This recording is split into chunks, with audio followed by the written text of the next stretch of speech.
Saudara, deretan aksi demonstrasi yang terjadi selama satu pekan terakhir berujung pada pertemuan mahasiswa dan Wakil Presiden Gibran Rakabuming pada Senin sore. Wapres Gibran diberikan waktu 5 kali 24 jam untuk bisa memenuhi tuntutan mahasiswa. Mahasiswa kembali menggelar aksi demo di sejumlah titik. Di Jakarta, titik aksi demo terpusat di 2 lokasi, yakni di depan gedung MPR DPR dan di Jalan Medan Merdeka Selatan, Jakarta Pusat pada Senin siang. Aksi demo di depan gedung MPR DPR juga sempat diwarnai aksi saling dorong antara mahasiswa dan aparat kepolisian. Ada 5 tuntutan yang diutarakan mahasiswa di depan gedung MPR DPR. Pada Senin sore, perwakilan mahasiswa yang menggelar aksinya di kawasan Patung Kuda bertemu dengan Wapres Gibran Rakabuming di Istana Wakil Presiden. Sejumlah tuntutan aksi disampaikan mahasiswa ke Wapres Gibran. Mahasiswa memberi waktu 5 hari agar pemerintah memperbaiki kondisi ekonomi. Jika tidak, maka mahasiswa berencana akan menggelar aksi serupa. Pak Wapres sangat baik. Dia akan catat hasil dari tuntutan-tuntutan kami dengan buku kecilnya tadi, catat poin-poinnya yang harus Bapak Wapres itu ke depannya untuk memperbaiki dan mengevaluasi segala bentuk yang janggal di negara hari ini. Tentunya MBG dan KDMP. Kami dari BEM Universitas Bung Karno memberikan waktu 5 kali 24 jam. Ketika aspirasi yang kami sampaikan tidak terrealisasi, maka kami akan bentuk daripada pergerakan tersebut, aksi jilid-jilid berjilid. Pelaksana tugas Sekretaris Wakil Presiden Al-Muktabar menyebut Wapres Gibran menyambut baik pertemuan dengan mahasiswa. Ia menegaskan tuntutan yang disampaikan oleh mahasiswa saat pertemuan dengan Wapres akan dipertimbangkan untuk ditindaklanjuti dan disampaikan ke Presiden Prabowo Subianto. Presiden menyambut baik dan menerima apa-apa yang tadi telah disampaikan dalam bentuk dialog yang interaktif. Bahkan dari mahasiswa juga menyampaikan isu-isu di daerah yang sampai ke tingkat nasional. Beliau berdua, Bapak Wakil Presiden dan Bapak Presiden tentu punya mekanisme kerja yang akan disampaikan dalam kesempatan-kesempatan tertentu sesuai waktu yang tersedia. Lantas, apakah tuntutan mahasiswa akan dikabulkan sesuai dengan batas waktu yang diberikan? Sebelumnya, aksi demonstrasi juga berlangsung di sejumlah daerah. Mahasiswa menuntut perbaikan ekonomi. Tim Liputan, Kompas TV.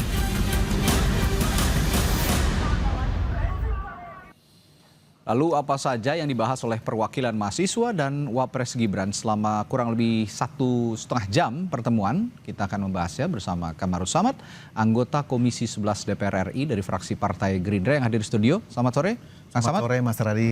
Sehat, Pak, Kang Samad? Alhamdulillah sehat. Alhamdulillah. Dan di virtual ada Muhammad Abdi selaku Ketua BEM Hukum Universitas Bung Karno yang kemarin menjadi salah satu perwakilan mahasiswa yang bertemu dengan Wapres Gibran ya. Mas Abdi, selamat sore.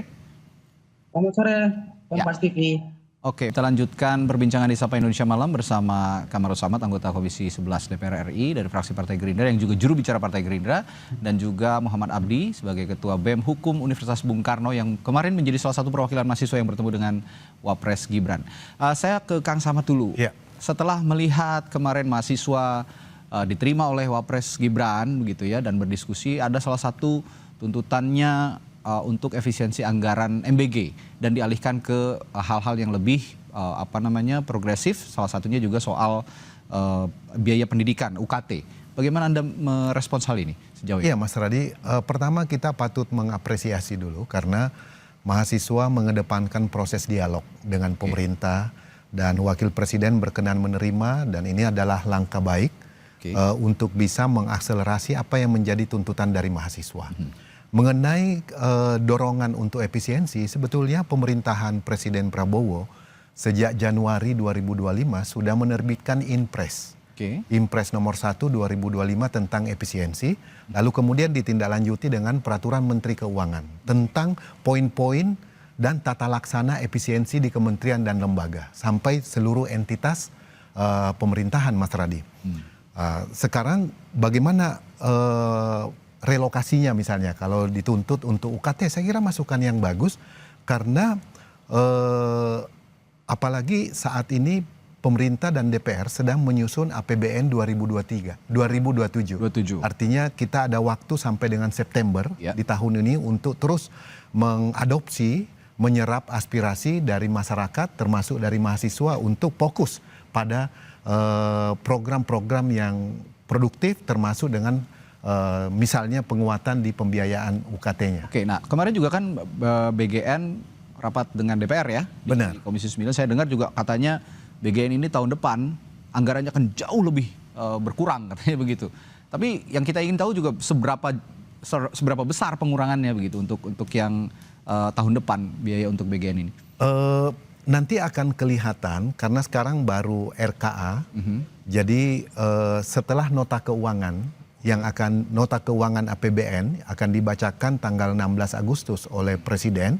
Setelah itu akan ada rinciannya per kementerian dan lembaga. Jadi masyarakat bisa melihat dan kemudian DPR dan pemerintah membahas sampai dengan September. Jadi kita ada waktu untuk melihat.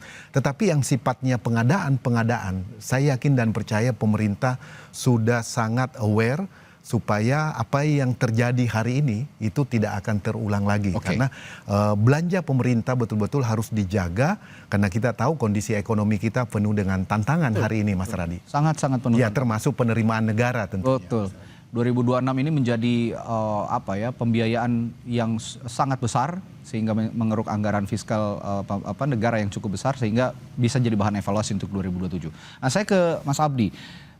Saya ingin tanya dulu apa latar belakang atau yang menjadi pemantik utama sehingga Aliansi Mahasiswa merasa harus mengeluarkan ultimatum dengan tenggat waktu yang sangat ketat lah ya, lumayan sangat ketat, 5 kali 24 jam kepada Wapres Gibran saat ini, Mas Abdi. Mas Abdi, mohon maaf, audionya belum di on, Zoom-nya, mohon maaf. Baik, mohon maaf tadi. Silakan. Assalamualaikum warahmatullahi wabarakatuh. Terima kasih kepada Kipas TV yang mengundang saya sebagai koordinator aksi pada hari Senin kemarin.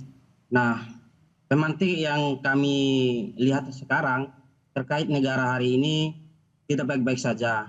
Dan tentunya kita melakukan aksi itu mengkaji dulu isu yang harus kita perbaiki dan perbuatan-perbuatan apa yang harus kita berikan kepada pemerintah. Dan tentu kami dari mahasiswa Universitas Bung Karno mengkaji tersebut persoalan-persoalan yang terjadi di negara Kesatuan Republik Indonesia yang hari ini mendapatkan musibah sangat besar, baik dari musibah skala ekonomi, hukum, politik, dan sosial. Ya, tentu pemerintah hari ini yang sebagai pemangku kebijakan mempunyai kewenangan penuh dalam mengatensi dan mengcounter semua kejadian-kejadian yang sedang berjalan. Nah, kemungkinan kami berdapat beraudiensi sama wakil pemerintah, tentunya Bapak Wakil Presiden Gibran Rakabuming Raka. Kami sampaikan bahwa selama ini yang terjadi tidak ada rakyat ini yang tidak mau hidup bahagia. Akan tetapi pemerintah hari ini juga perlu bisa merefleksikan para internal baik menteri-menterinya ataupun pihak-pihak terkait. Itu sih. Baik, Mas Abdi, tadi yang saya tanyakan kenapa menetapkan 5 kali 24 jam, itu kan waktu yang sangat ketat. Apa latar belakang Anda mengeluarkan waktu yang cukup ketat ini? Baik, kenapa kami menyepakati untuk memberikan ultimatum kepada pemerintah 5 kali 24 jam?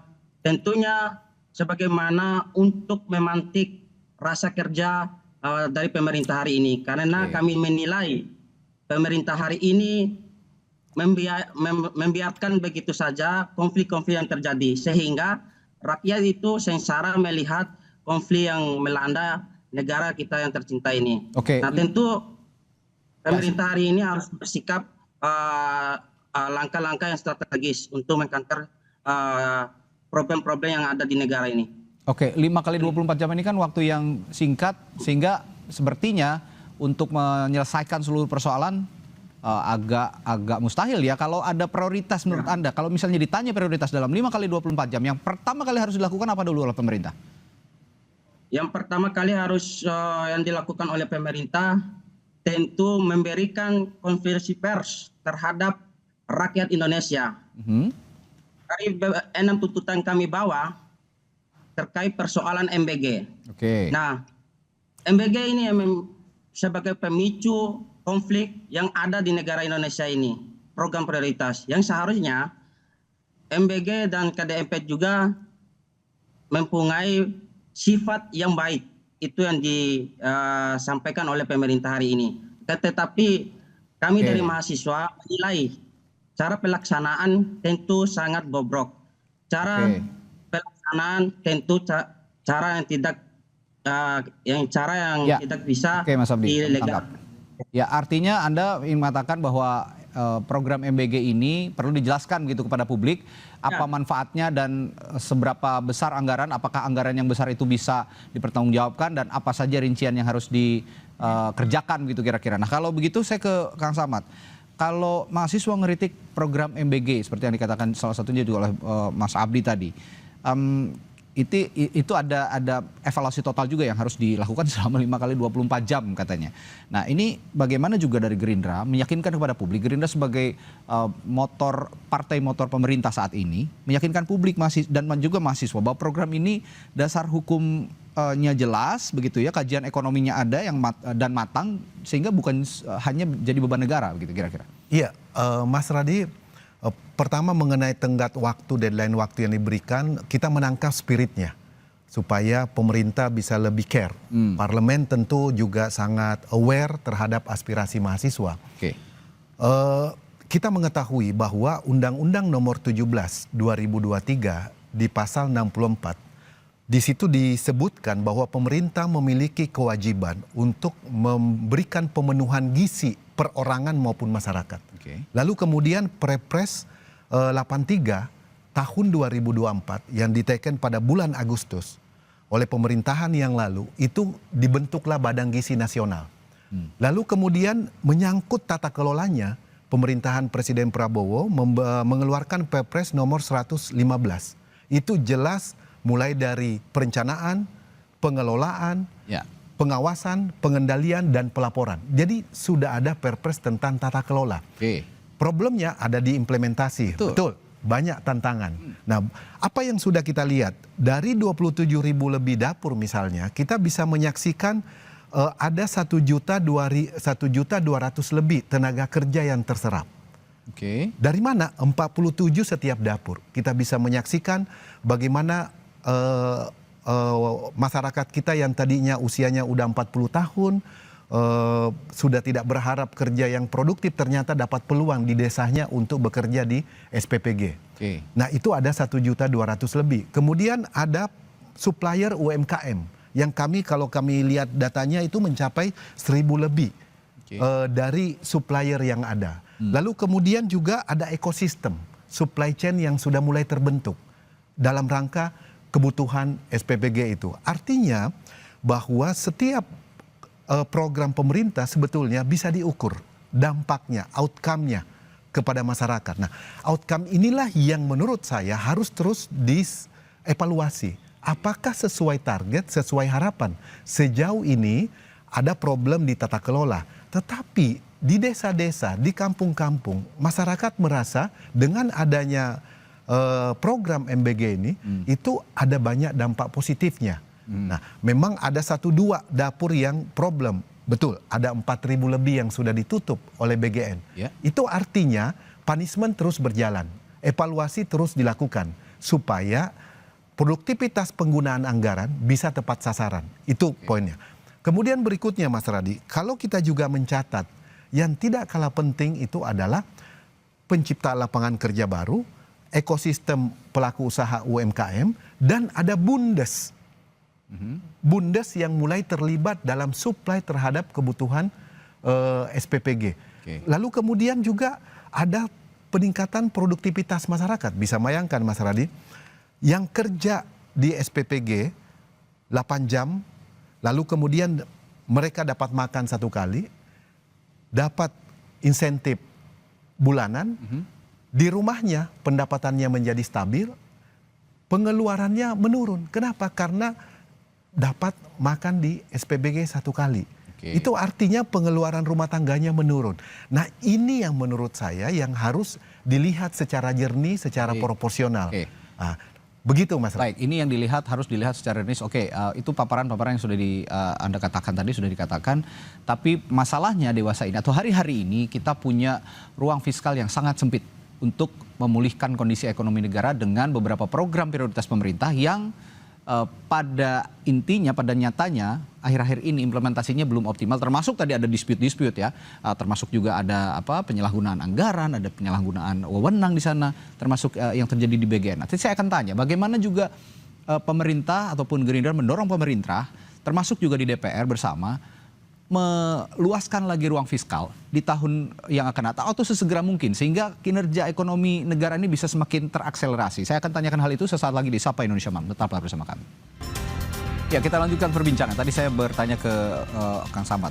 Kalau tadi Anda paparkan, itu sebenarnya memang ideal sekali kalau memang bisa terimplementasi dengan baik. Bahwa mulai ada lapangan kerja yang terserap oleh program MBG ini. Ada SPPG yang mempekerjakan banyak orang-orang lokal daerah. Lalu juga UMKM yang juga digerakkan untuk memasok gitu ya, makanan-makanan untuk makan bergizi gratis. Ada juga penerima manfaat MBG yang saat ini sudah mulai bergantung dengan MBG di beberapa sekolah di daerah dan juga di ibu kota bahkan. Nah, tapi ada problem ketika ruang fiskal kita saat ini sedang sempit di tengah himpitan ekonomi global juga.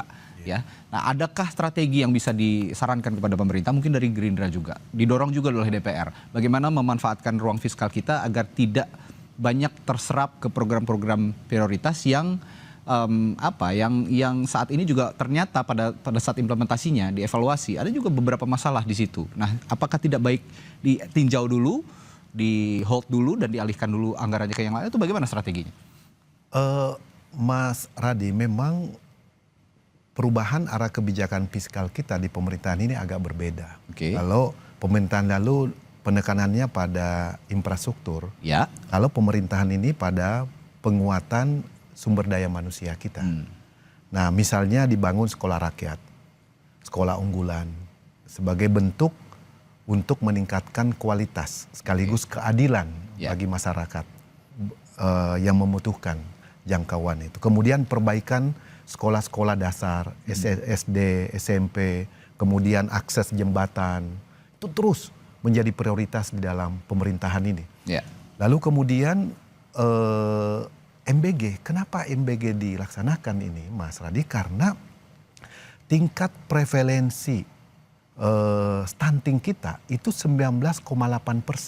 Itu artinya 19. Setiap 100 balita ada lebih kurang 20 orang yang pertumbuhannya tidak normal karena kekurangan gizi. Jadi ini harus jadi perhatian. Nah, inilah kemudian diakselerasi karena itu B3 harus menjadi prioritas. Nah, lalu kemudian bagaimana menghadapi situasi tekanan fiskal kita karena misalnya ada volatilitas harga minyak yang kita tahu ada subsidi yang cukup besar, kemudian ada kewajiban utang di dalam APBN kita sehingga ruang fiskal kita menjadi sempit. Nah, kita bersyukur, kenapa demikian? Kita bersyukur karena Presiden sangat komit terhadap penguatan ekonomi dalam negeri. Contoh, keberpihakannya terhadap UMKM dimulai ketika beliau menerbitkan PP 1 bulan setelah dilantik sebagai presiden. PP 47 2024 tentang penghapus tagihan utang UMKM. Itu komitmen beliau. Kenapa? Karena ingin pelaku UMKM itu bisa bergerak. Nah, lalu kemudian itu konsisten. Kita lihat pada praktiknya apakah itu sudah bergerak sekarang UMKM? Nah, itu yang kita dorong supaya perbankan menurunkan juga suku bunga yang beliau pidatokan di parlemen, Mas Radi kan, supaya ekonomi kita bisa bergerak, sehingga para pelaku usaha mikro, ya kecil dan menengah dan korporasi itu bisa kembali bergerak. Saat ini BI menaikkan suku bunga acuan. Nah, suku bunga acuan betul, pasti cepat atau lambat akan ada pengaruhnya terhadap ekonomi kita. Tapi kita pernah mencapai BI rate kita di 6% di Desember 2023. Waktu itu memang rezim suku bunga tinggi dan kemudian turun, dan sekarang karena ini bagian daripada strategi untuk menstabilkan nilai tukar kita sekaligus bagian daripada kebijakan monetary kita, maka saya kira Bank Sentral akan terus melakukan evaluasi. Yang kita perlu jaga jangan sampai dampaknya terhadap daya beli masyarakat. Ya. Nah, itu yang kita mesti jaga. Misalnya para pelaku usaha dengan kenaikan BI rate ini kita mesti lihat dampaknya ke tingkat confidence-nya untuk melanjutkan investasi mereka di dalam negeri. Ya. Oke, saya ke Mas Abdi lagi. Tadi sudah dijelaskan oleh Kang Samad beberapa implementasi program-program yang Anda kritik juga ya. Salah satunya soal MBG tadi. Nah, tapi khusus untuk pemerintah melalui Wapres Gibran, Anda kan memilih waktu 5 kali 24 jam. Nah, secara birokrasi merombak atau mengevaluasi kebijakan ekonomi menyeluruh butuh waktu yang lama, dan apakah menurut Anda target ini realistis? Nah, jika memang target ini tidak terpenuhi, apa yang Anda lakukan? Katanya juga dengarnya Anda akan melakukan, Anda dan teman-teman akan melakukan aksi demonstrasi lagi jika ini tidak terpenuhi. Apa betul begitu? Sebenarnya dengan waktu yang kami berikan kepada Wapres itu sangat rasional, karena kita mengacu kepada ini. Kawan-kawan melakukan gerakan, tentu pemerintah hari ini tidak ada respon baik. Tetapi kenapa kita memberikan waktu 5 kali 24 jam, supaya agar pemerintah hari ini lebih bangun lagi, lebih membuka mata lagi, karena rakyat hari ini sangat membutuhkan pemerintah yang responsif dan akuntabilitas. Jauh-jauh hari kita MBG ini kan kami dari tuntutan kami hanya memberhentikan sementara. Untuk apa? Untuk memperbaiki secara total. Nah, dari baik tatanan dapurnya, struktural aturannya, penerapannya, itu yang kami harap. Bukan kami ini datang bawa tuntutan itu, MBG itu harus diberhentikan secara total. Akan tetapi memberhentikan sementara. Mungkin itu, Kompas. Oke, untuk jangka pendek, saya katakan jangka pendek karena 5 kali 24 jam ini masuk ke kategori tuntutan jangka pendek. Apa indikator konkret dari Anda, terutama teman-teman mahasiswa juga dari UBK, yang digunakan untuk menilai bahwa pemerintah dalam tanda kutip sudah merespons ultimatum yang Anda berikan ini 5 hari? Apakah cukup dengan pernyataan sikap atau harus dengan berupa kebijakan tertulis atau bagaimana? Nah, tentu indikator tersebut pemerintah hari ini dan kedepannya harus ada konferensi pers dalam hal memberikan kepastian kepada rakyatnya akan memperbaiki secara menyeluruh apa yang janggal di dalam kubu PGN sendiri, lebih khusus program makan bergizi gratis. Berarti cuma pernyataan saja, tidak perlu ada kebijakan strategis yang dikeluarkan jangka pendek begitu, Mas Abdi? Iya, pernyataan selaras dengan tindakan nyata bagi rakyat Indonesia. Harus ada tindakan nyata. Kalau memang pemerintah hari ini tidak ada tindakan nyata yang kami menilai, kami akan tetap lakukan aksi berjilid-jilid. Oke, nah yang Anda katakan ini tindakan nyata itu tadi diwujudkan oleh kebijakan dan juga selaras dengan pernyataan. Kalau dibilang pemerintah memberikan pernyataan di hadapan publik, sebenarnya kan sudah sering dilakukan selama ini. Yang Anda maksud pemerintah ini siapa dulu? Apakah pembantu presiden, apakah wapres yang Anda datangi atau bagaimana? Tentunya Presiden Prabowo Subianto. Oke, baik. Jadi ada keterangan resmi dari Pak Presiden begitu ya kepada masyarakat soal program-program prioritas pemerintah yang saat ini menjedot cukup banyak anggarannya, begitu. Baik. Karena memang kita bisa juga membuat juga program-program pemerintah yang hari ini sukses, dan kita tidak lupa program-program pemerintah yang hari ini tidak terrealisasikan dan tidak dimanfaatkan sebaik-baiknya bagi rakyat. Nah, maka dari itu hadirnya kami itu untuk bagaimana mengingatkan pemerintah hari ini agar menjalankan program-program hari ini yang tentu pemerintah hari menilai bagus bagi rakyat. Karena MBG ini kan dari hasil dari jawaban dari Presiden Prabowo Subianto mengurangi angka stunting yang ada di negara kita. Ya, seperti yang dikatakan Kang Samad juga tadi. Ya. Dan tetapi bagaimana cara penerapannya yang harus efektif? Nah, langkah-langkah pemerintah hari ini harus terkoordinir baik dari pusat dan daerah. Karena nanti program tersebut ternilai positif. Tetapi cara pelaksanaan dan praktek banyak sekali nepotisme juga yang ada dalam kubu dari program tersebut. Ya. Itu yang kami tegaskan dari kawan-kawan mahasiswa itu. Intinya pengawasan tata kelola implementasi yang selama ini jadi masalah. Implementasinya Pengawasan yang ketat. di daerah juga masih banyak yang luput begitu ya oleh pemerintah yang juga Anda sampaikan.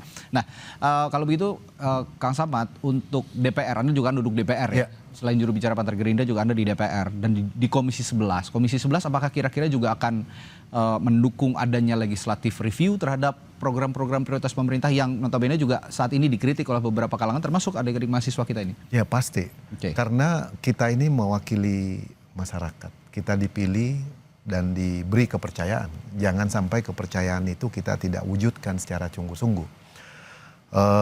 Dimulai dari kebijakan anggaran. Karena memang DPR memiliki kewenangan membahas dan memutuskan anggaran. Walaupun pembatasannya hanya sampai satuan 2 misalnya. Di nama program dan fungsi. Tetapi yang tidak kalah penting adalah menentukan KPI-nya. Key Performance Indicator setiap program diusulkan oleh kementerian dan lembaga. Ya. Nah, sehingga penggunaan anggaran negara betul-betul bisa dilaksanakan secara berkualitas. Tepat prosedur, tepat waktu, tepat sasaran, dan tepat manfaat. Ini yang selalu digaungkan sebagai spending better. Kenapa? Karena APBN ini kan uang yang dipungut melalui pajak dari masyarakat dan harus dikembalikan kepada masyarakat. Karena itu manfaatnya, outcome-nya, kita kalau di DPR menyebutnya IQ-nya, indikator kinerja utamanya harus terukur. Betul yang disampaikan mahasiswa, harus betul-betul level. Karena itu pemerintahan Presiden Prabowo bukan lagi sekedar bicara, sudah mengganti pimpinan BGN. Dan itu kita apresiasi langkah cepat. Dan kita beri kesempatan kepada pimpinan BGN yang baru untuk menata kembali, menata ulang, merekonstruksi ulang, agar kepercayaan publik terhadap program yang baik ini bisa kembali diraih. Singkat Kang Samad, terakhir tadi juga tuntutannya Mas Abdi meminta sebenarnya Pak Prabowo sebagai presiden juga berbicara di hadapan publik, menjelaskan selain juga pembantu-pembantu presiden yang sudah pernah berbicara soal ini, lalu juga Anda sebagai juru bicara begitu ya dari Partai Gerindra, lalu ada juru bicara kepresidenan, tapi Pak Prabowo sendiri kira-kira ada gak kesediaan untuk memberikan penjelasan langsung bahwa MBG ini sebenarnya sudah cukup efektif, dan akan dievaluasi untuk menenangkan masyarakat setidaknya? Iya, Mas Radi, pemerintah kan satu kesatuan tidak terpisahkan. Presiden, wakil presiden, badan komunikasi, dan seluruh entitasnya satu kesatuan yang tidak terpisahkan. Di banyak forum, di banyak kesempatan, pidato-pidato, pandangan-pandangan beliau disampaikan langsung tentang MBG ini. Nah, case by case tentu karena misalnya soal BGN, sekarang kadang sudah pro justisia. Kita harus memberi kesempatan kepada aparat penegak hukum untuk bekerja secara profesional dan independen supaya tidak terganggu. Biarkan beri kesempatan, kemudian pimpinan BGN yang baru kita beri kesempatan untuk menata ulang supaya publik, mahasiswa, dan seluruh entitas masyarakat bisa menilai, oh ada perubahan, ada perbaikan, ada kemajuan. Dan masih ada yang perlu diperbaiki lagi. Nah itu, dan kita semuanya tentu menunggu hasil progres yang lebih jelas. Menurut Anda berarti pemerintah ini satu entitas ya, tidak hanya presiden, wakil presiden, dan pembantu-pembantunya itu adalah pemerintah yang bisa menjawab tantangan atau pertanyaan dari publik termasuk adik-adik mahasiswa. Baik, terima kasih Bung Kamarus Samad, juru bicara Partai Gerindra yang juga anggota Komisi 11 DPR RI dari fraksi Partai Gerindra telah berdiskusi di malam hari ini, dan juga Bung Abdi, Muhammad Abdi, Ketua BEM Hukum Universitas Bung Karno juga telah memberikan perspektifnya di Sapa Indonesia Malam. Selamat malam, sampai jumpa lagi. Saudara, setelah jeda kami akan hadirkan informasi lainnya. Amerika Serikat dan Iran akan menandatangani nota kesepahaman akhir perang pada Jumat mendatang. Tapi banyak tanda tanya tersisa, terutama terkait nasib